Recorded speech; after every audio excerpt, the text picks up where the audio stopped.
Welcome to the Quick Stop F1 Saturday show. What do you guys, how do you guys call it? This is so new for me. What am I doing it? Welcome to the Quick Stop F1 post-quali show. My name is Nyasha. You could have been anywhere in the world, but you're here with us. We appreciate that. Joining me, as ever, on a Saturday, I don't normally join you as ever. This is still weird. Is the one, the only Tasha James. Hi. How's it going? Look, you can get some cheering. Look at that. Thank you. Huh? Upgraded your thing already. Let me upgrade. Yeah, do it. Don't worry. I heard you didn't have the sound effects. I said, don't worry, I got that. Yeah. I got that. You know what I mean? No, don't worry. We reupholstered the ting round here. First and foremost, how are you? Tired as fuck. Not even gonna lie. Bruv, this is like a race of attrition. Yeah. Right. But I'm not in a race. It's just like, honestly, before, it's actually crazy because I've actually got I woke up this morning with slight PTSD because last year I woke up to go and watch the Australian Grand Prix. I went on the last lap show. I woke up, got out of my house, went to their studio, right, did the thing. They put it out and just ended up getting abused for like a week because I cheered when Alonso came out. So I woke up today, I was like, oh, I remember that. Yeah. I woke up today, I was like, oh my God, I'm up early watching the F1 again. Like, I'm just fucking tense. And look, not great. But look, it's not about my tenseness or PTSD. It is about you guys at home. Thank you so much for tuning in. Make sure, if you're watching, give this video a like and subscribe. We're still so close to 4,000 subscribers, so make sure you're smashing that subscribe button if you're watching for the first time. If you are on Spotify, make sure to give us a 5-star review. If you're on Apple, make sure to leave a rating.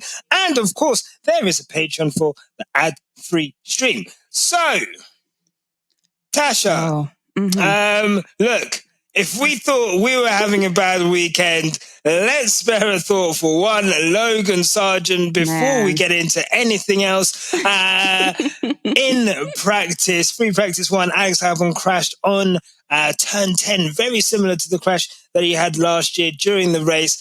Pretty much totaled his car to the point where he could not continue. With, immediate thoughts, you're thinking, okay, cool.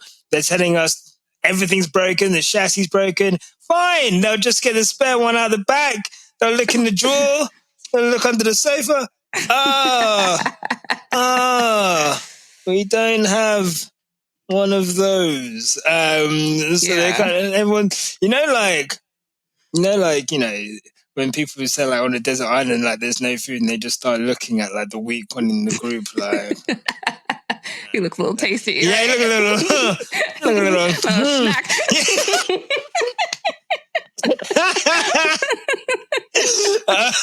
We're just looking over like, oh man. Williams took the decision. Despite what Will Buxton tried to tell us, a pretty unprecedented decision in modern F1 times to take Logan's chassis and give it to Alex Albon, or Logan's car essentially, and give it to Alex Albon. Yeah. I guess for you, what are your thoughts on that? It seemed to set social media ablaze, and the reaction to it's been quite visceral. So I guess what's your reaction to that? I mean, okay, so the day before I was moving, I moved this week, and I put on a bunch of YouTube stuff just for like background noise. And the race did a video that was basically describing the updates that Williams did over the winter break to basically update their database. So I was kind of like learning about the fact that, they had all these parts in Excel only. Yes. They had no other like custom software to manage these projects they're on, manage the parts. So that was appalling. And then it made sense.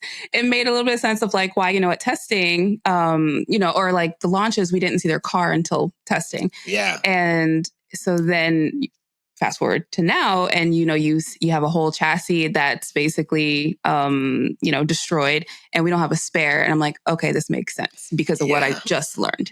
Yeah. And I know when James Vowles came in, he said something like, it felt not felt like, but like the systems were being run on like Windows 98. I thought he was like slightly exaggerating by that, but I actually now know that he was telling the God honest truth. Yeah. So yeah, it's just been, my reaction to it is like, on the one hand, I understand completely like the team, like what they have to do. Like Alex has scored all the points for the team. Like, it is what it is. F1's a cold world. We know that. I do feel bad on the other hand for Logan, just because I'm like, damn, he didn't even get the opportunity to crash his own car. You know what I'm saying? Like, and get out of, like they just didn't even give him the opportunity. Yeah. They were like, nah, dude, we got to give it to the guy who at least is going to score points potentially. So yeah, I see both ways. Look, like you said, if I'm Logan Sergeant, I'm looking at it like, essentially you're saying, I could have been your hero. I could have rode in, I'm American. I'm rolling with the choppers. We're them like F-54 choppers. America. Fuck yeah. Like, this is a motherfucking day. I'm rolling Australia. I'll get those points. I'm ready. Hey, coach, put me in. I'm ready to step up. And like, like Michael Jackson meme, just like, right? No. Like, nah, bro. No, not you. They fold this flag and just send him to the Take that flag down. Fold it up. There, no, you just take a beat. You hang out over there. Yeah, hang out in hospitality. Go standing. Yeah, not great. Look, poor guy. I think.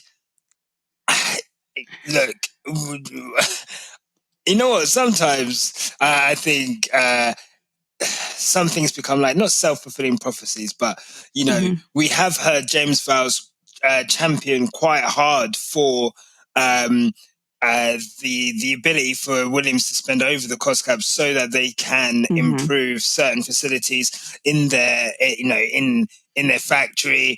We have seen them operate on a shoestring budget. We all saw the bottom of their car in Monaco last year in comparison to everyone else. It is, it's a team that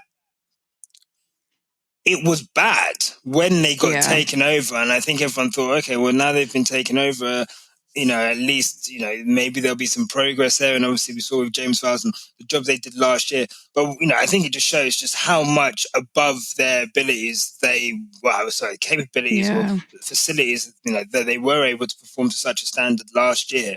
But in a sport which is the most technologically advanced sport in the world, it is the biggest global sport. No, there is no world championship that visits more countries. There's no world championships that are viewed in as many different countries as Formula One.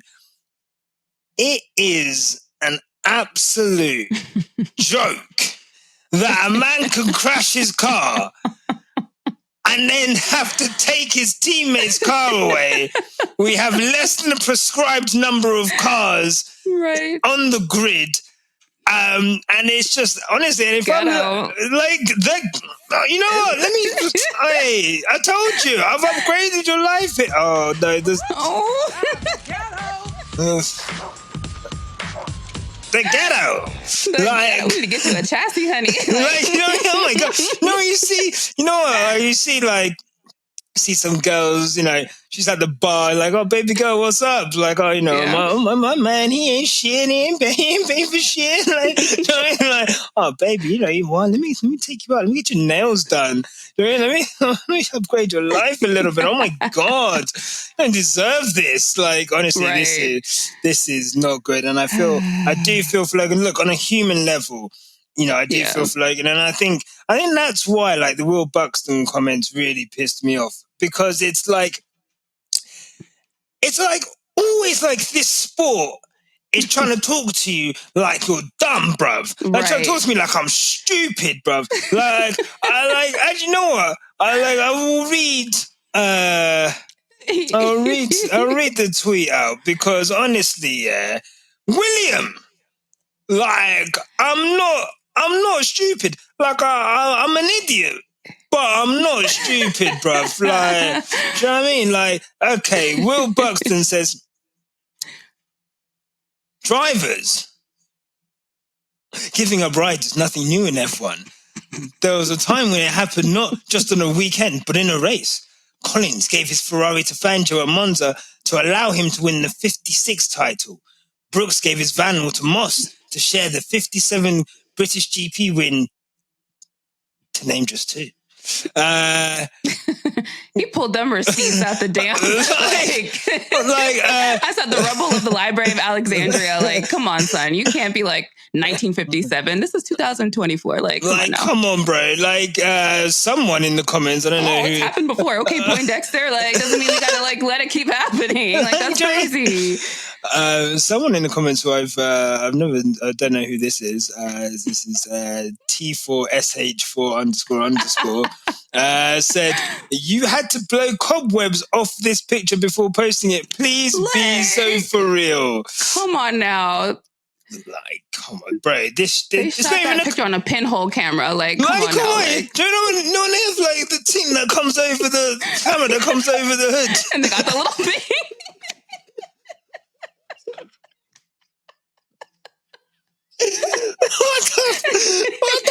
Nobody move. Right. They've got dirt on their face and the glasses. They got little. Oh my God, William. At first I was like, is that blackface? But I was like, oh no. Like, wait, these guys had really bad suntans.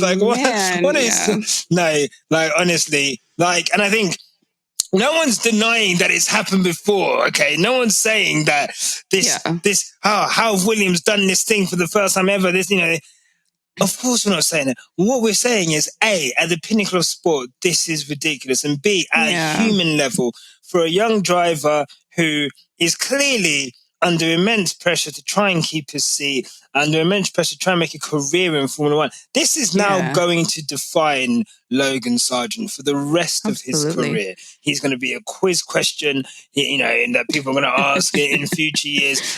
He's going to know that in the team that there is no trust in him to fulfill the duties of getting those points. If it was a closer, and that some would say it's on him. He's never out-qualified Alex Albon. He scored 1 point last year. And when you have that like that, when you look at it like that, look at the numbers, then But at the same time, though, James made a point to keep him on the team, so it also is like he knew all that when you re-signed him. You know what I mean? So it's like, do you not have confidence? You have to what's right? Do you know what I mean? Like he knew what he was. Yeah. Like, I mean, don't take.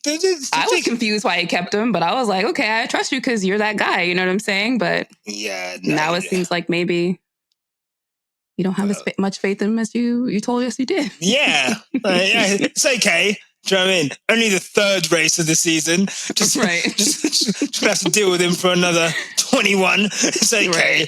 Right. I'm sure the atmosphere in that Williams garage is frosted. Yeah. Also, shout out to Alex Albon. Apparently, it's his birthday. So. Oh, Alex Albon said, "I will take that birthday present." Oh, for me?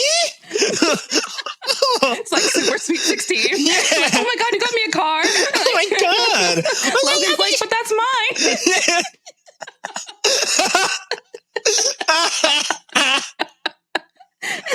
Oh my God. Jesus. Wow, look, big up to Williams. I don't want to be James Vowles. Let me get the qualifying results. I can't even remember this result. I want to be James Vowles or the guy migrating all the Excel data to whatever you needed it. Like. Oh God. To be fair, he's only got half the data to sort out this week. Right. Doesn't have to use the second sheet. Oh my God. Just the first sheet. Bro, imagine being the guy who has to go in and be like, fuck, they ruined the chat. Now you got to take everything out of the Excel sheet manually. Like, oh my God, these formulas aren't working anymore. Oh my God. Oh my God.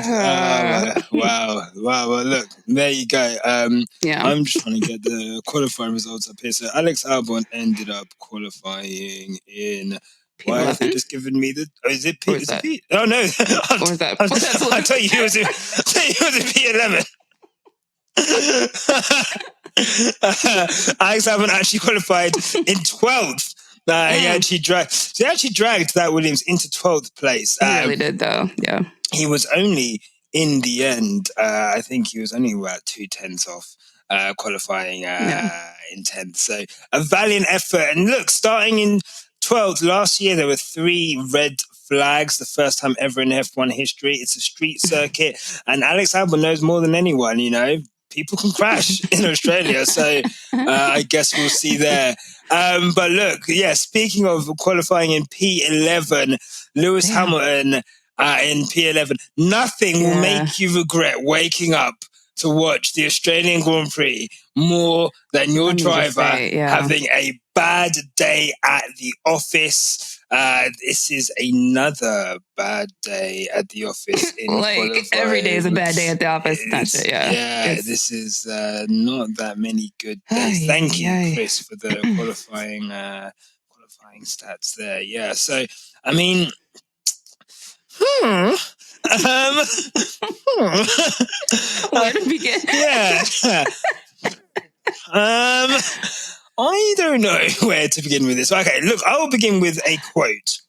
An inspirational quote given to us on the 11th of March. Toto Wolff speaking to Planet F1, a reputable F1 platform if I ever did know one. But, you know, there you go. We are going to come back to Melbourne strong. We are on a mission on this one. I am 1,000% sure that we are going to unlock that performance gap. All right. I mean, I don't really know what to say to that, to be honest. Clearly, I don't even know. Right? I see Toto name on the timeline now, and I just immediately skip by it. I didn't even know he said that. Yeah, he said that. That made me laugh. He said that, all right. Toto Wolff definitely said that. And look,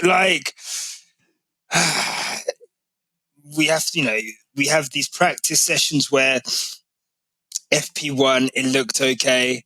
FP2, the car looked awful, and I think that's when they were blaming the experiments they were having to make. Toto Wolff made comments in the week that, you know, we still don't know. We're still not being able to correlate results to this car because of the simulator. You know, apparently they're 1 second a lap quicker in the sim. And then obviously we get to a situation where in FP3, the car looks better again. I think Lewis said that he'd never felt better in the car than he did in P3. And then obviously we get to qualifying and it's clear that this is not working.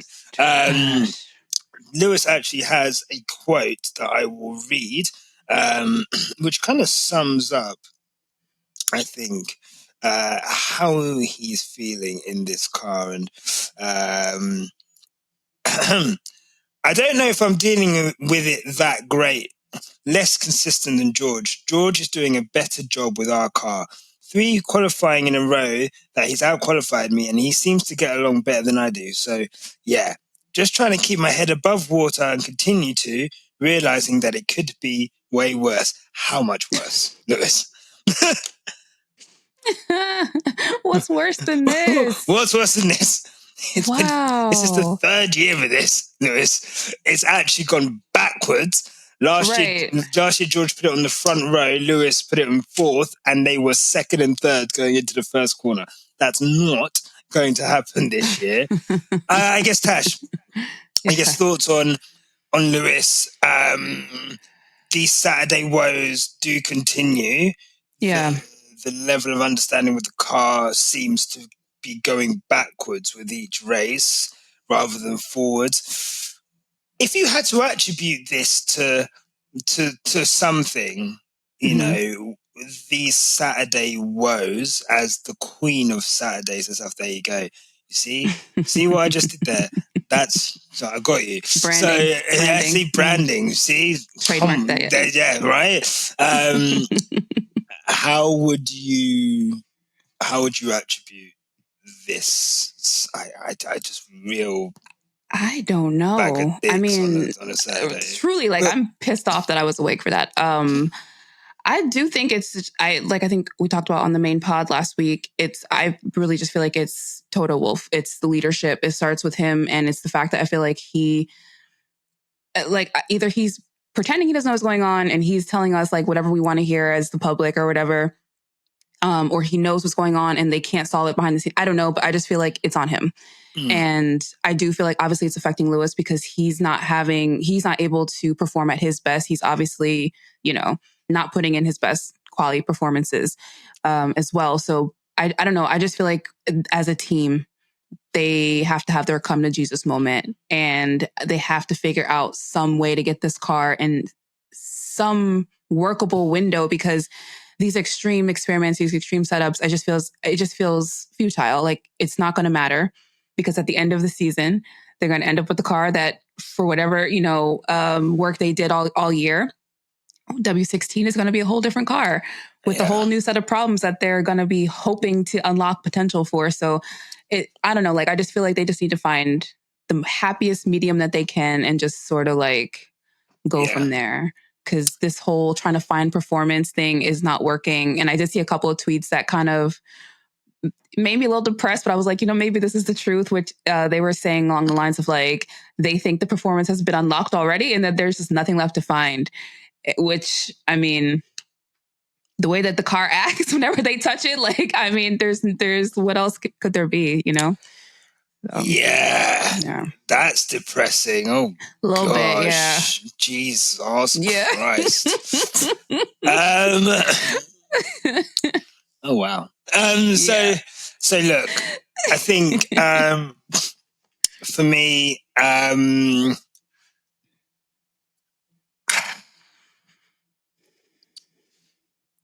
the team are in a place where I think we're looking at a consequence of the cost cap in that, Mercedes went for it in 2022 with the W13 and were never able to make that work. I think the decision to continue with that philosophy I'm more mad at the decision to continue with the side, whatever concept it was, whether it was the side pods, whether it was the floor, whatever.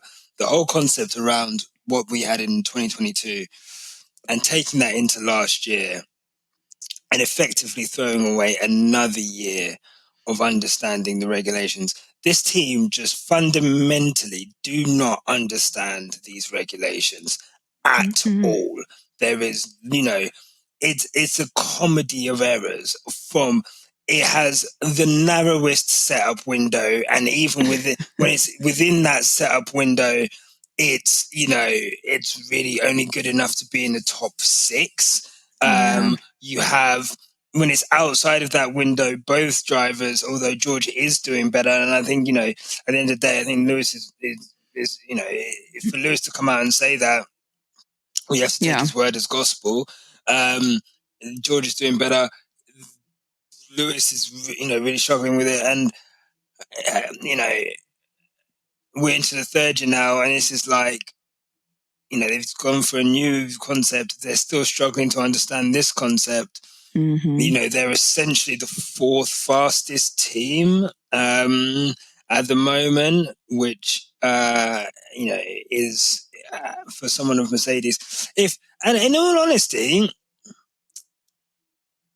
if any other team boss was doing this poorly for this long, there would be questions about their position in the team. Is their leadership the right one? There's been technical. They've done the technical change up with James coming in and Mike Elliott moving out. That doesn't seem to be yielding any results. So where does the buck stop with this? And I just think, for sure, you can look at the drivers. And Lewis did didn't do as good a job as George, in qualifying, but they were less than 1/10 of a second apart. Right. So they're both struggling. Yeah. They're both struggling. They're both, as much. I just watched an interview with George, and and even he was saying, I feel a lot more comfortable in my car, and I can't really answer questions for Lewis, and that I can't speak for him, but I can't speak. Yeah, do you know what I mean? I know George is going to take those little crumbs. It feels like 2022 all over again. He's going to take it and he's going to run with it, and we just have to hold that, but. Where does the buck stop? I just don't know. At what point do we look at? But you know what? Not our problem. 2025, baby. I'm submitting my paperwork early. Let me know, Tifosi, where we submit the early enrollment forms, because I'm trying to dip out now. I'm gonna hang out with Fred in the paddock. Yeah. Look, bring me the pasta. I don't need schnitzel no more, bro. I can't do this shit. Sick and tired of it. I mean, I guess, I mean, I'll put it to you. Fuck it. Yeah.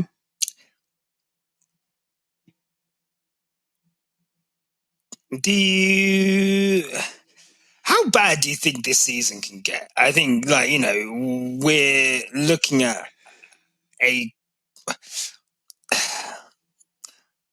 I'm looking at a car that does not look like it's going to improve anytime soon. And I guess, look, updates can come and whatever. Well, I'm not hearing about any updates in the offing. So, but probably after the flyaway races, once we get into like Spain and that. But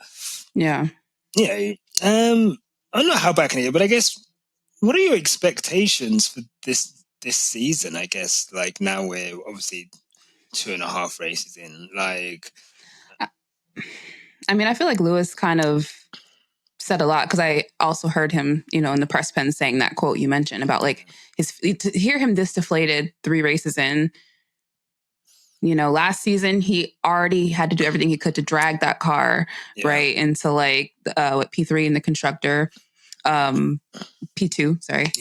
So it's like, I don't know if he has that in him. You know what I'm saying? And like with him knowing that, his 2 weeks notice is submitted, like how much of that Lewis are we going to get this season? Like, I wholeheartedly want to believe that the team can improve and there will be improvements, but because this kind of starts to feel like flashbacks to previous seasons where, maybe for a race, it's like, oh, it looks good. Like, setup's great. Like, we do well in quali. We even get a podium. And then the next race, we're back at square one. So it's like, it's very hard to feel like the team can build momentum. And I think that's what we need in order to have a decent season. And I don't see that happening. Like, I don't see it being consistent enough. And it's unfortunate, but it's, when you hear that the sim data is not correlating and, they can't figure out what's wrong with it. We're going to be experimenting heavily. Like, it's just the same shit as 2022. So, and we know how that went. Yeah, same shit as last year too. So, really and truly, it doesn't look great. It doesn't look great. And I just, I just feel as if, I do think, honestly, you're flabbergasted. It's not often I'm speechless. I'm gobsmacked. Yeah, I'm gobsmacked. Flabbergasted. Dumbfounded.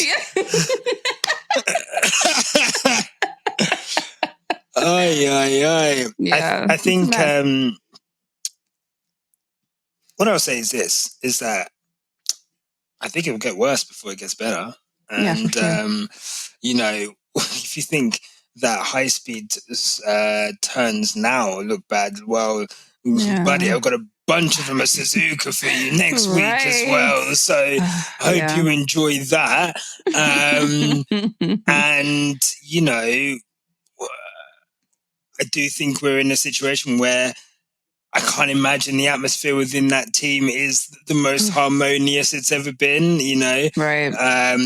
I think I remember watching that video of George Russell coming back into the garage and like high-fiving everyone, and like Bono was just hunched Bono over was like, nah. I'm fucking, do you know what I mean? Nah. Like, no, not you. So, I can't imagine the atmosphere's great. Yeah.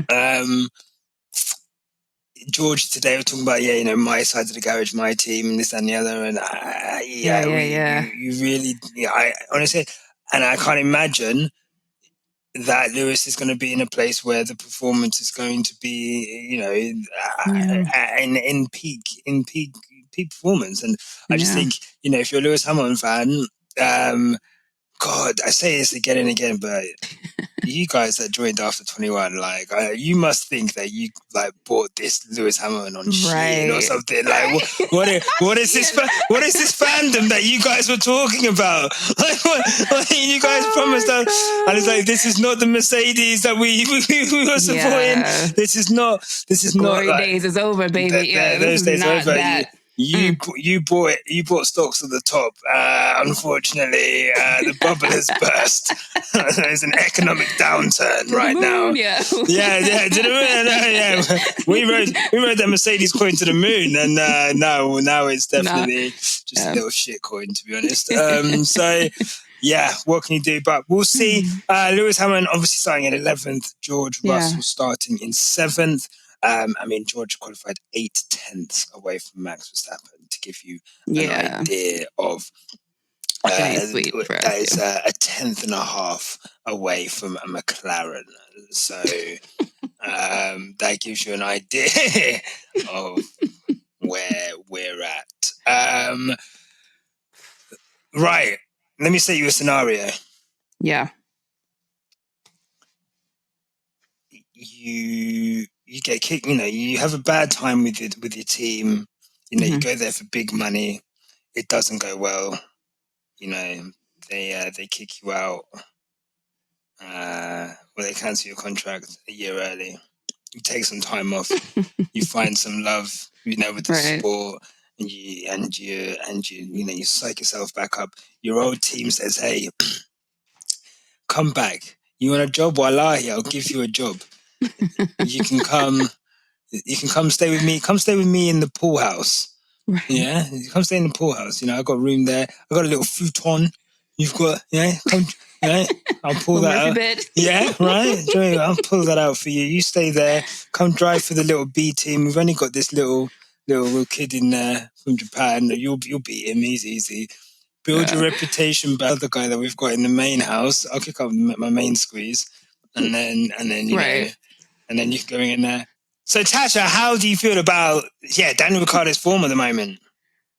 What form? What are we? Oh my God! You know what? Okay, part of me was like, okay, the thing at McLaren clearly that it got him down, right? Like you said, he looked dejected. He was clearly depressed. So I wanted to believe that, you know what, maybe it was just that really just threw him off, like his mojo needed to come back or whatever. Yeah. And so you would think, 34-year-old man on a junior team would, pump up his ego a little bit. Because why should you not be dunking on your younger, less experienced, counterpart? But, Yuki being the GOAT that he is, he said, not about to come in my house, sitting on my furniture. You know what I'm saying? Like, no. Yuki has beat everybody. Lawson, what's his name? DeVries, whoever came, everybody came up, knocked them all down. So, I expect Yuki to do this because he's on form. He has the momentum. And clearly he has something to prove because nobody in Red Bull ever mentions him, that he even exists half the time. So, he's just doing what he does. And so I feel like Daniel, I think, was a little bit overly cocky because, he's got the backing of Daddy Horner. Everybody loves him. Netflix is so happy to have him back. He's puffed up. And I feel like this is a reality check because it's not enough that people love you and want you there. You actually have to perform and do your job. So, I guess whenever he's ready to clock in for the season, we can rate him on something. But for right now, Yuki is just dunking on him. As I expected that to happen. So, yeah. Yeah, no, for sure. For sure. Look, there's a quote that Tommy said in the past. In England, when you lose your job, you get given a P45. And that is the only form that Daniel Ricciardo has right now. He is not in form whatsoever. Chris has lovingly shared the piece of cash at Red Bull graphic, which just has him just looking like forlorn, like Yuki in 8th, and Daniel like. They look like womp womp, like some kind of. It looked like some kind of like situational comedy. It was like, hey, right? This old guy in the old guy goes back to college. Like, hello, fellow you. Yeah. How do you do, fellow kids? Honestly, He's like, fuck you, old man. Everybody, this grandpa. You were born in the 1900s. Like, okay. Oh my God, tell us about dial-up internet. like, oh my God. Daniel, you are a millennial, bro. Like, this is like not good, man. Like, honestly. And again, I think it just speaks to, cool, we can talk about Daniel Ricciardo, and that is poor form, but that is, if you extrapolate that over a period of 2 years, 3 years, that is the Daniel Ricciardo that we have seen. And like, it just kind of shows, I think people talk about drivers who don't deserve their seats, drivers who shouldn't be where they are. Like, if you, please someone show me what Daniel Ricciardo has done to deserve his seat in F1. And I think, as much as Daniel Ricciardo, the person, is a great personality for F1. If you're into that, then that's fine. But the disrespect on Yuki Tsunoda that he's had to cop from within his own team, from outside in the media, and for him to just show up and look, he's taking that car, which Daniel Ricciardo is struggling with, and he's bringing that into 8th place in qualifying. He's ahead of both Aston Martins. He is getting. He knocked out Lewis in what Q? Yeah, he's the one who knocked out Lewis in Q2. Yeah. Like, this guy deserves all the praise. I'm here to uplift Yuki because that's what he deserves. And I just think more power to him. He is someone who deserves to stay in this sport. He deserves to have his seat. There's other people on there that are stinking it up. I don't think they should be there. And I think Daniel Ricciardo, honestly, and it's not a personal thing against Daniel Ricciardo. We just have to call things how you see it. And spade a spade for sure, Like, you know what I mean? Like, I just don't think that, his form has gone down the toilet. And it'll be interesting to see if he can arrest that. But I don't know. Yeah, we'll see. Everybody, like I said, I think the vibe is just these drivers are, I think, giving a lot of information right now, and their demeanor, a lot of them is just very like dejected. And I'm just like, we just started the season. So if you already feel like this now, I do feel like mentally that's like a tough place to dig out of and turn it around. So no, you're not wrong. Yeah. Look, 24 race season, the longest F1 season in history. We have. I feel like I'm watching Hunger Games. We've got like a 2-tier system here. We've got the people up at the Capitol eating good, like walking around with winged eyeliner on their faces. And then you've got a man in District 12, like eating bread off the floor, bruv. Like, I don't know, like this 2-tier system in F1 at the moment. But look, it's cool though, right? Field spreads closer than ever before. Why are we hating on it? This is the greatest. Hey, Will Buxton's gonna... so much fun. I don't know if you know that in 1923, when the race started, 6 teams didn't have points at the beginning of the season. This is completely normal. The fuck? He plays a phonograph and literally like clunking.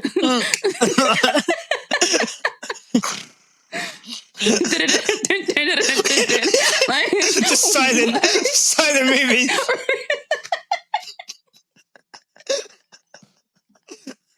And here comes Fangio coming around the corner.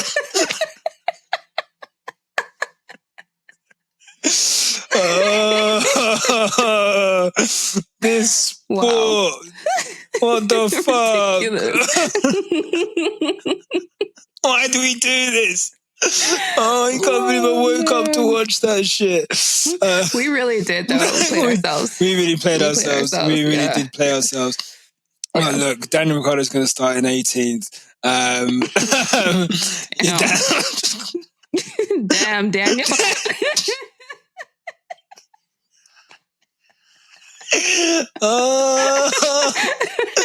Oh, with the Visa Cash App van? Oh my God.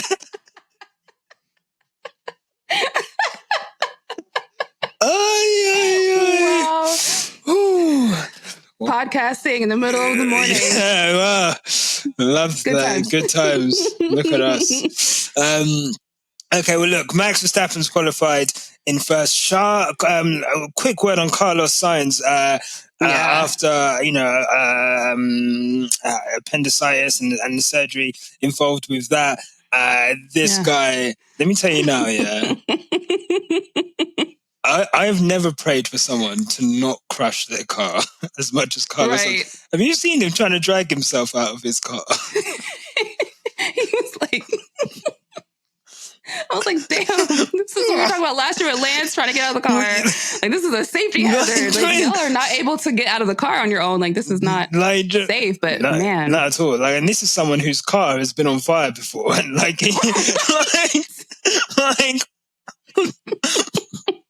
just saying. He said F1 is life. He said, fuck it. Fuck it. We bought them. Like, that's truly how he really is. Cause like, I was impressed today with his performance. Look, I was like, they took away your appendix and they gave you like 2, like, they gave you more balls.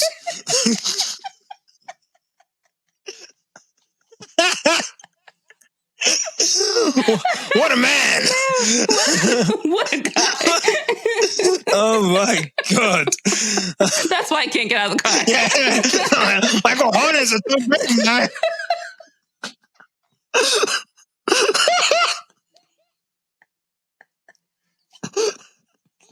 Oh my God! Oh my God! Wow. Yeah, look. No, big up Carlos Sainz.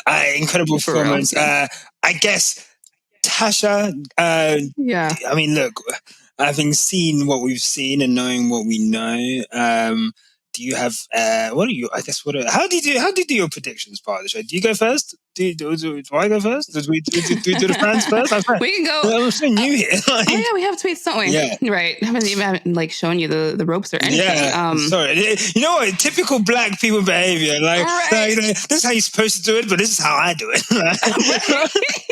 You're supposed to do it like this, but this is how I do it. This is how they take to it, but they don't know shit. I'm gonna show you how to do it. Oh my God.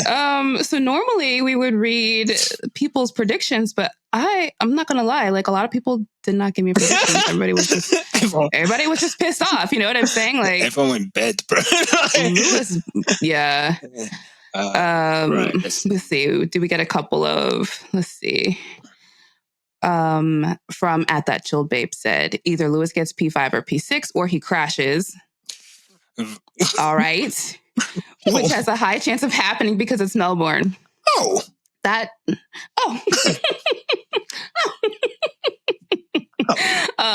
Someone said L44H said a front row incident at Lights Out that sets Lewis up for a podium finish. Cool. Not Carlos Sainz. So let him go. Yeah, I'm just worried about his ability to get out of the car. So everyone else fine. Incident for everybody else. Yeah. Sim 3744 says Lewis on the fucking podium because I've had enough. Need him to come out in a rage. Yeah. So okay, like cool. No, we've got only Dunke here who says Mercedes will carry on letting us down. That's what I got. Yeah. I can't wait for our full Team LA transfer to Ferrari. Do you want to know my big prediction? Amazing. Yeah. My big prediction, yeah? Timestamp this, clip this, send it round the world. You've heard it here first. Quick Stop F1 guarantee.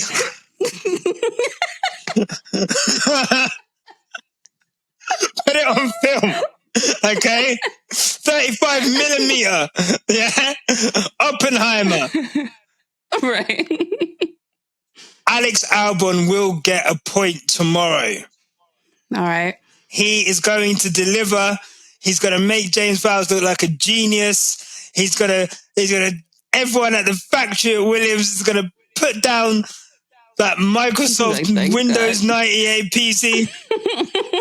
Just going to hear errors all of that little error sound.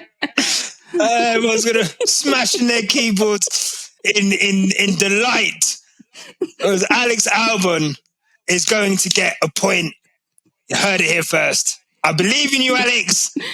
Bring it home in that little spare chassis you got. Do you know what I mean? Logan's like, it's not a spare. It's Stop calling it a spare. like, that was my car. Oh my God! The thing is, I wonder my chopped liver. Yes, Logan, you are. Yes, sorry, you are. Brother. Yeah, you are. Sorry, brother. You are chopped liver, unfortunately, brother. And look, if I was Alex Albon and I got a point in Logan's car, I'd be like, hey, see that shit? See what I just did in your shit? That's how you drive. Oh, Will Smith him. Now, that's how you drive. From now on, that's how you drive, okay? Oh, God. Well, look, I think we'll wrap it up there because both of us need to go to bed. Oh, do I have a prediction? Do you have a prediction? Sorry. Oh, my God. What's your prediction? See, I know your podium. Sorry. You can do whatever you want, though. It's fine. Max, P1, because, Yeah, of course. Whatever.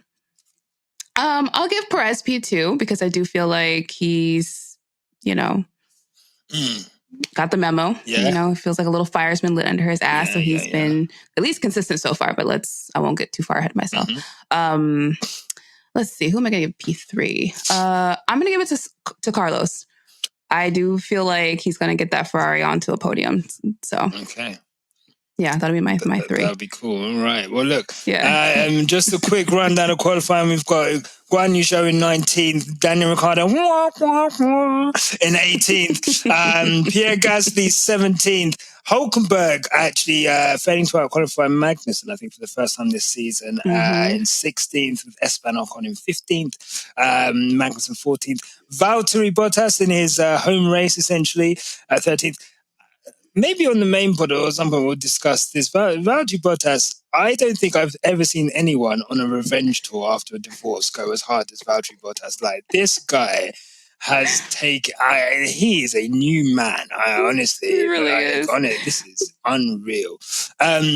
Inspirational. It really is. You know what, yeah? The love of a good woman. Look what that will do. Like, this... Listen. Like, right?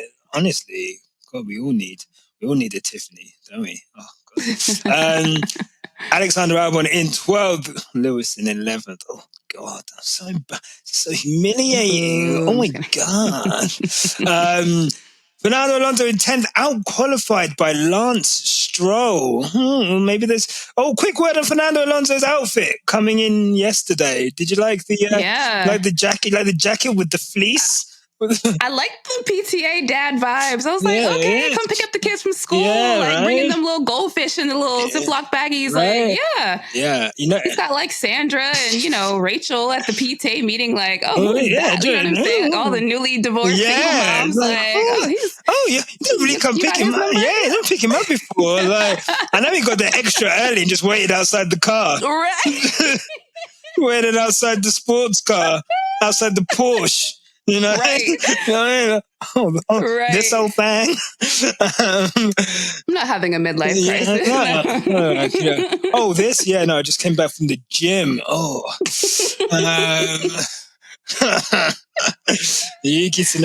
no, I just feel like I'm glad, it's basic, but I am glad that we're seeing something other than the team. Yeah. T-shirts, because it's like you have all weekend to wear that shit. Like, put something on. Please put some shit. Strut on the catwalk. Give us something. We need something because honestly, we need something. George Russell 7th, Oscar in his home race, great qualifying in 6th. Charles Leclerc said he had no. He said he sometimes had oversteer, sometimes he had understeer, sometimes maybe good, sometimes maybe shit. Ferrari, Lando Norris in 4th, Sergio 3rd. Carlos second and 2.5 tenths ahead of him. Max Verstappen. He is inevitable, whether you like And it he or is. not. So that's it, guys. Before I go, though, someone in here is, doing up nylon interviews, carrying on that. I taught you well, Right. I taught you so well. I feel like under your wing. I feel like a proud father right now. Like, oh, look. Like, You're just flying away. spread your wings. Fly.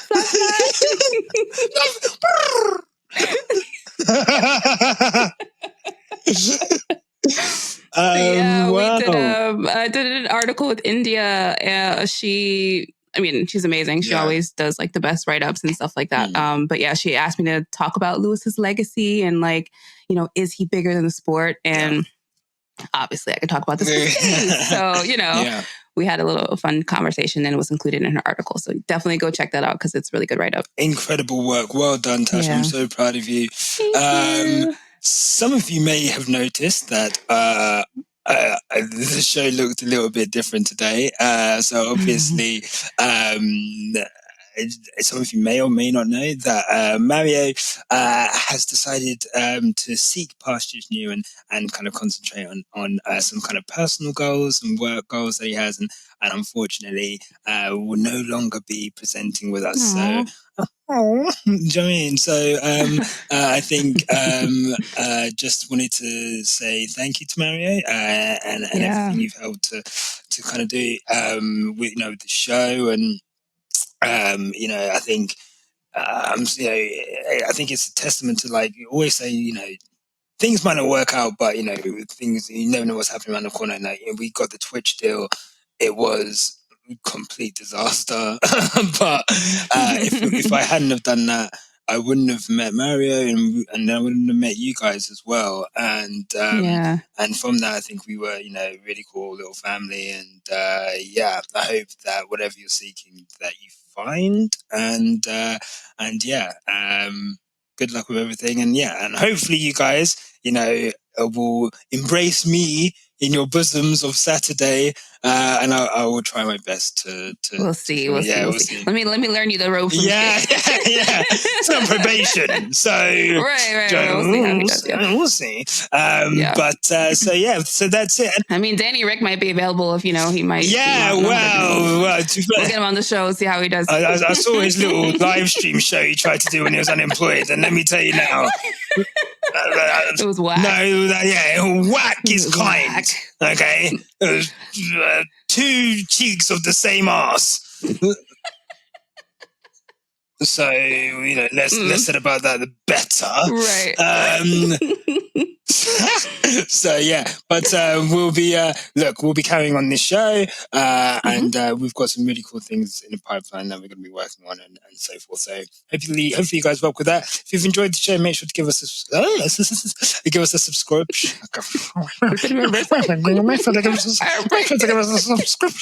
It's your 50%. Subscribe to the thing. It's bedtime. Yeah, subscribe to the thing. Rate the thing, please. I beg. What do you want me to do? I've got nothing. We're up recording for you.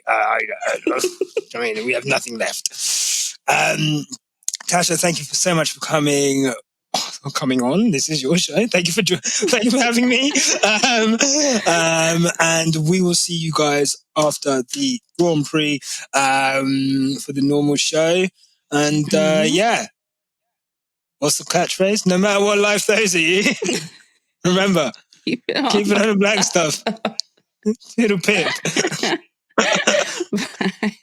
Look, mate, if you've got this far, clearly you like what we do. So here's a link to subscribe to the Quick Stop F1 family. Give that a click. And here's another link to some more cool on our channel. Sorry, cool stuff. And remember, no matter what happens, keep it on the black stuff. Click the stuff. Click the links. Click the link. the links. Click the links there. They're there.